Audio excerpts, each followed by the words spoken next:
Hey everyone, and welcome back to another video. And in this video, I'm going to show you how to turn on Bluetooth pairing mode on your 2025 Hyundai Santa Fe. Now, this video is going to be particularly useful for individuals. Let's say that you just got a new Hyundai Santa Fe and you're looking to actually go ahead and turn on Bluetooth pairing mode. How do you actually go ahead and do that? Now, this video is going to be short, sweet, and simple, guys. There's not going to be a lot of steps involved.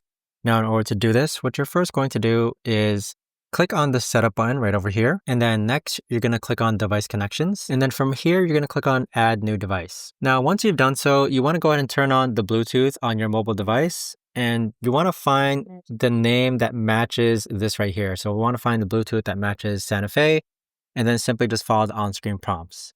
But there you have it, guys. That right there is the best and easiest way that I know of to actually go ahead and turn on Bluetooth pairing mode on your Hyundai Santa Fe. If you guys know of a better or easier way to actually do this, let me know in the comments down below.